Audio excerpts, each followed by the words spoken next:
Hello everyone and greetings to all of you. Today we will be beginning the 26th August Indian Express analysis in which we will be discussing various topics which are important for your UPSC Civil Services examination and in its various stages preliminary and mains. So let's begin without any delay.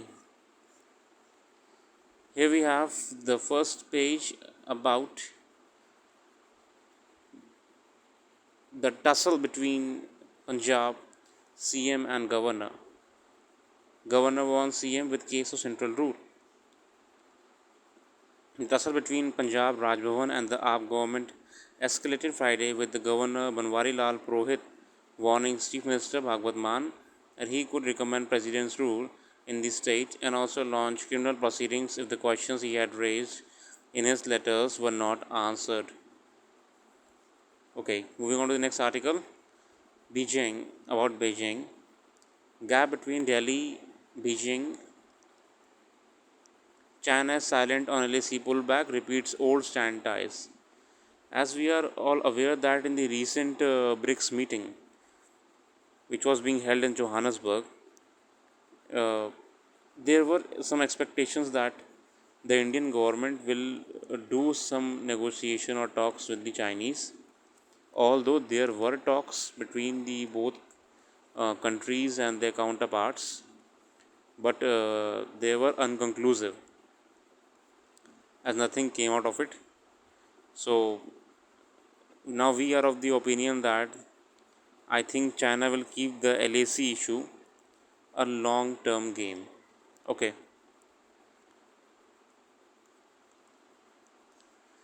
The next article is about the rover Chandrayaan 3 Pragyan rover, which has moved 8 meters on the moon soil or the moon surface. We cannot say soil because soil is a biological term, a geomorphological term with a meaning. Here we will just say the moon surface. Okay, that's all about it.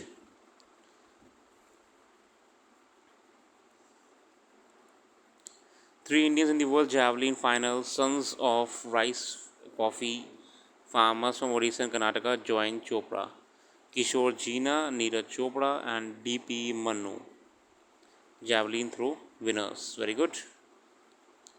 Moving on to it, this article basically covers about the G20 preparations going on currently. So we will avoid it because it is not of much concern.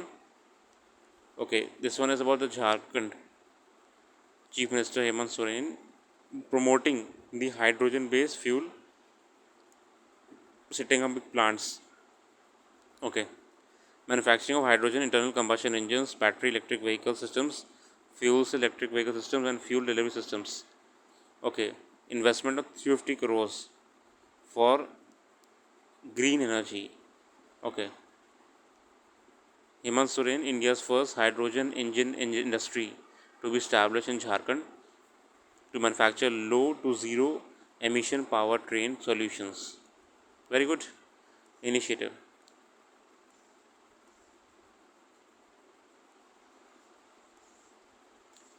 Let's jump to the main articles. Okay, this one article is important because according to a recent report, the bird species are in danger. There is a general decline in the number of bird in most bird species in the country, some recording current decline and other projected to decline in long term.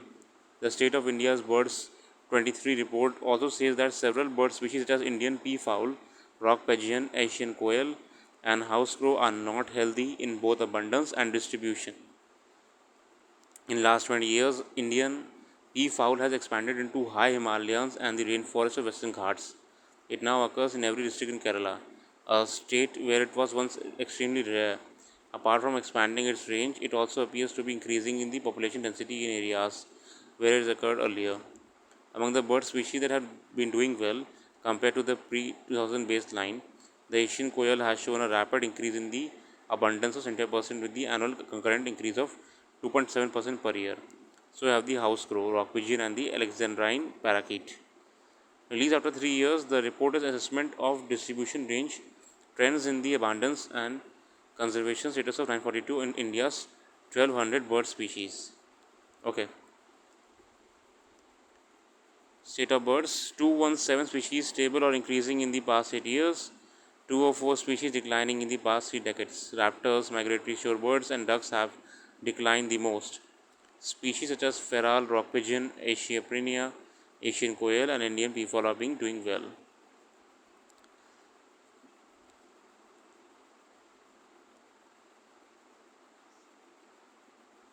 This article is about a village, okay, with respect to football players. Bicharpur.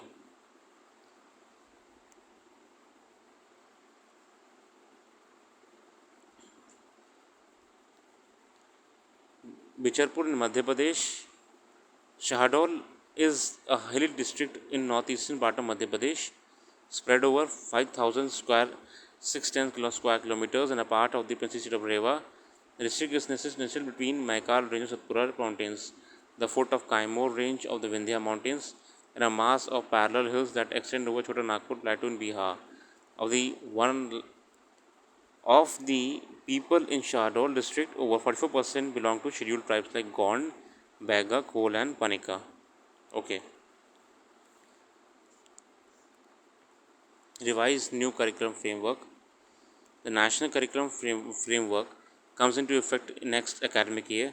Students will study 3 languages in grade 9 and 10, two of which will have to be Indian, and 2 languages in grades 11 and 12, one of which will have to be Indian. The revised framework released on Wednesday makes the study of Indian language as an integral part of school education and allows students the freedom to choose from a range of subjects across streams. This is in line with the revision of National Education Policy 20 to promote teaching and learning in Indian languages and making greater interdisciplinary possible in school education. Okay, some key proposals in the NCF are like the draft revised NCF divides school education into 4 stages: foundational, preparatory, middle, and secondary. It recommends the teaching of 2 languages till the middle stage, supplemented by third language into the middle stage to last 10. In the middle stage, students are expected to study apart from the languages, mathematics and art education, physical education, science, social science, and a subject of vocational education. A subject of environmental education will be added in grade 9 and 10. So, actually, dear students, we are aware after going through this article that there are structural changes being made in the national curriculum framework. Okay, very good. Coming back to the Japan Fukushima case, we have already discussed in the previous videos that the release of radioactive water or the nuclear power plant treated water in the ocean is citing concerns from the nearby nations, especially China. Okay, let's come back to the article. Japan started to pump treated radioactive water from Fukushima Daiichi nuclear power plant, destroyed in 2011 earthquake and tsunami, into the Pacific Ocean. In response, China announced it's suspending Japanese seafood imports. So, why is the water being released? Several reactors of the nuclear power plant melted down after the 2011 earthquake and tsunami.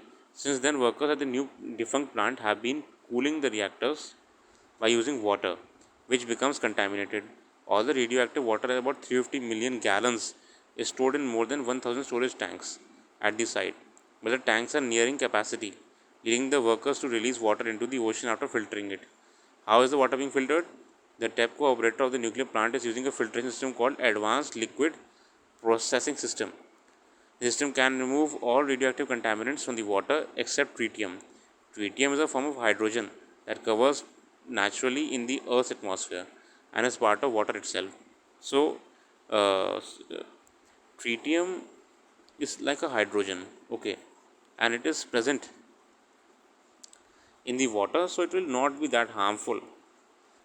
And the advanced liquid processing system has actually removed other contaminants, so it is not that harmful for the nature. Okay, to tackle Earth's atmosphere and is part of the water itself. To tackle the situation, TEPCO has said it will dilute the contaminants water uses seawater to ensure the concentration levels of tritium are well below the safety standards. If the levels of tritium remain too high after filtration, it will repeat the process before releasing the water. Moreover, the water will be discharged slowly over decades. Is the release water safe? The issue has been polarized. Experts, Japan and the IAEA, which has peer reviewed the country's water release plan, have said discharges of the treated water would have a negligible radiological impact to the people and environment. Japanese government also says tritium isn't dangerous, and even if it enters the body, the risks are low. So, concluding it, we all know that the water being released has been treated well, and the water will not be harmful. Okay, we have also covered this article in the earlier video, so I request all of you to just go and watch it. Here's an article about G20. You just go through it. It's not that important because it's generally a commentary on it. So, about the Sustainable Development Goals XYZ. Okay.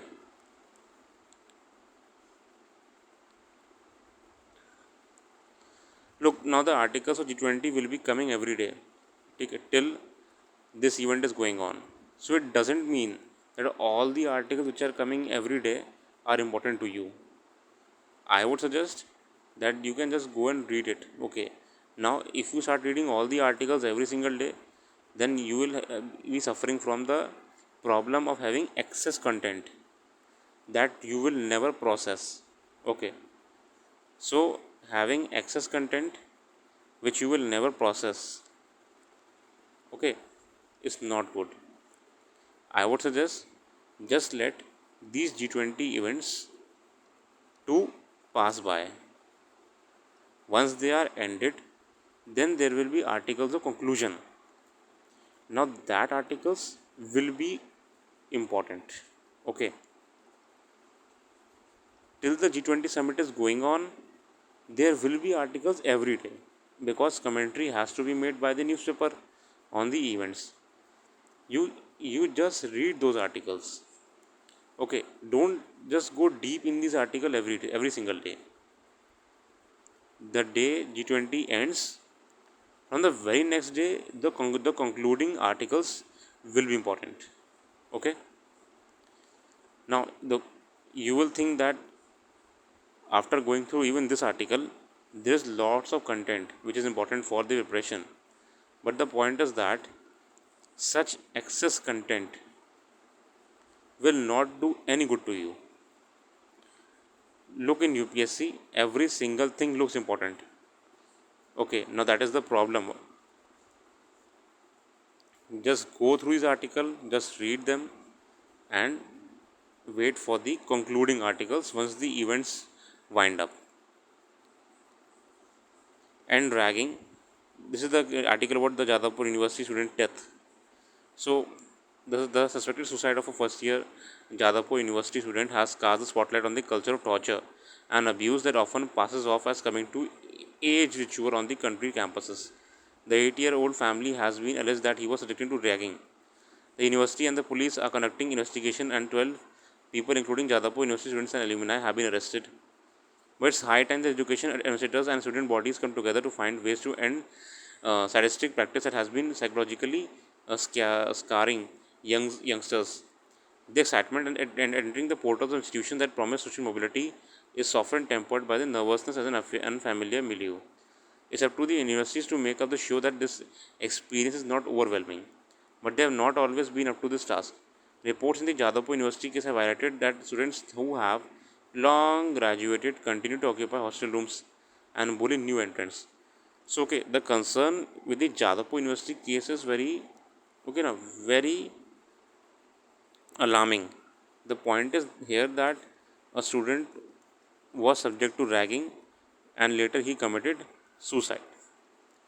The facts which are coming out is that the hostels are being illegally, unnecessarily occupied by seniors who are already pass out. Now they stay in the hostel, and now being the seniors, they are harassing the newcomers. First of all, This is the plain case of administration malfunction. Why are the college administration allowing pass out students to stay in the hostel?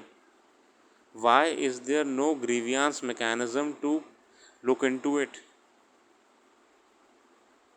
Were the administration waiting for more incidents to happen?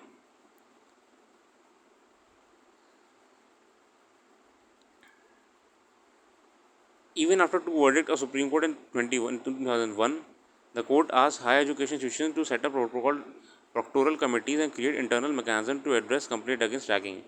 Then in 2009, after a 19-year-old medical student was tortured to death by his seniors, the Supreme Court constituted a committee headed by former CBI Director R.K. Raghavan to deal with the issue of ragging. The panel's recommendations were accepted by the UGC same year.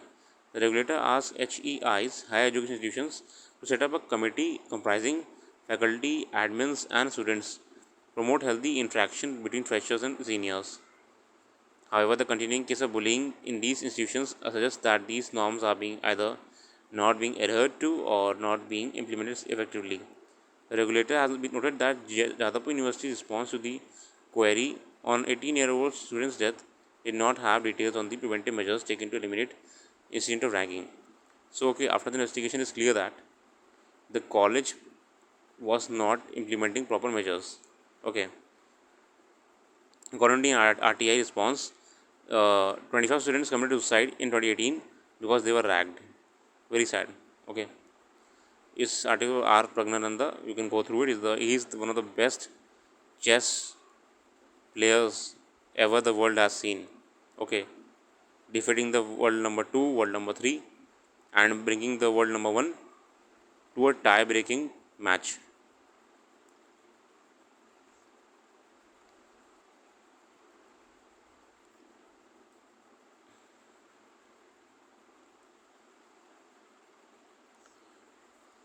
You can go through the article. A very nice, a very nice article about the chess prodigy.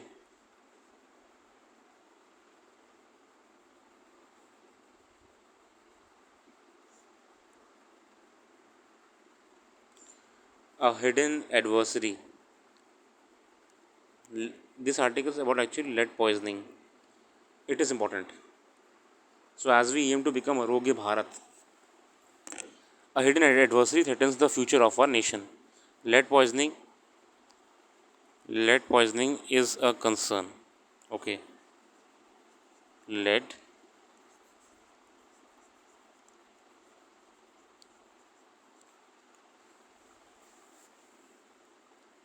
poisoning. It estimated that the report half of our children have lead levels in their blood greater than 5 micro per deciliter. Even though no national survey has measured blood levels in adults and children, a follow-up study based on secondary data by Niti Aayog and CSIR 22 confirmed these findings. According to WHO, any level above 5 deciliter is a trigger for thorough review of the ways in which a person is being exposed to lead. Okay, lead is very harmful. Children are most vulnerable. Their developing bodies and brain absorb lead at higher rate that can lead to irreversible damages. The consequences of lead poisoning can range from neurological impairments and learning disabilities to stunted growth and organ damage. A recent analysis shows that lead poisoning accounts for a fifth of the learning gap between rich and poor countries. Okay, the harmful effect of lead on the health have been known about a century. Initially, major sources of lead exposure were gasoline, water pipes, and paints. Governments worldwide have taken the robust action to ensure that these are the lead free, resulting in positive outcomes. For instance, then in US, the removal of lead from gasoline led to reduction of more than 90% in mean blood lead concentration. So here we are knowing that in US, the removal of lead from gasoline was a positive effect. Okay, positive initiative. Despite being a recognized global concern, lead poisoning in India remains unaddressed. A lot of the country's housing stock and public buildings are coated with paints containing dangerous levels of lead, which deteriorate with the time and release toxic dust particles into the air. Old water pipes are not lead free. People are exposed to lead through lead solder in wood cans, Ayurvedic medicine, and toys. Moreover, several occupations involve working with lead, and workers often bring contaminated dust home on their clothes and bodies, inadvertently exposing their families. One of the most concerning sources of lead exposure is this unsound recycling of used lead acid batteries found in million vehicles. Okay, now lead acid batteries are not being uh, disposed or recycled properly. That is a concern. Despite strict regulations, weak implementation result in over half of the used batteries ending up in informal economy. However, amid these challenges lies hope. Well-implemented interventions to reduce lead exposure have demonstrated their effectiveness. For example, in Bangladesh, turmeric, turmeric adulteration with lead chromate pigment was identified as a primary source of lead exposure. Multifaceted interventions, including strong regulations, rapid detection of lead contamination, and consumer education, were launched between 17 and 21 to reduce lead-tainted turmeric. A study found that proportion of market turmeric samples containing the detectable lead decreased from 47%. To achieve the combating lead poisoning, we need systematic approach that encompasses the following pillars. Okay, everyone. So here we are talking about the solution. The solution on how will we curb this lead problem. First, we need a robust legislative and policy framework that clearly defines health and safety standards for manufacturing and recycling of lead batteries. Okay, we need strict enforce the legally binding standards on paints and water wipes. We should also have strong laws against informal recycling and use of lead contaminating waste. Second, we need to build a strong monitoring and reporting system for lead poisoning. We need to build capacity for blood lead level testing and reduce blood lead level monitoring in the household surveys. Okay, so third point, a multi-pronged approach involving regulatory reforms and strict enforcement is essential. The government must prioritize the clean up of contaminated sites, especially these located near schools and residential areas. As the responsibility for exposure prevention lies across several ministries and departments, an effective coordination mechanism will be required. Finally, we need well targeted public awareness programs. Campaigns should focus on dangers and sources of lead exposure. Okay, so the campaigning is the best method to do that. If we conduct regular campaigns, public campaigns regarding the need to proper disposal of lead batteries and all that stuff, we can actually reduce the impact. With strong government leadership, financial resources, innovation, and collaboration between private industry, the public sector, and non-governmental organizations, we can lead control lead contamination.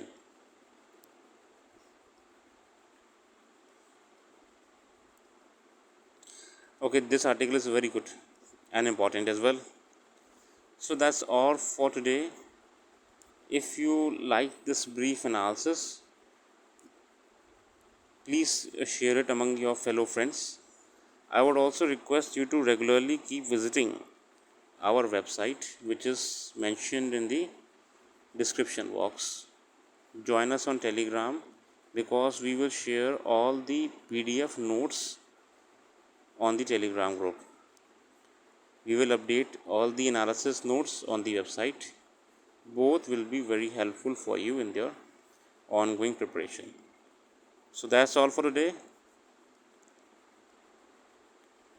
If you have any query, kindly leave it in the comment section. Rest. Thanks for giving your precious time and have a very, very nice day.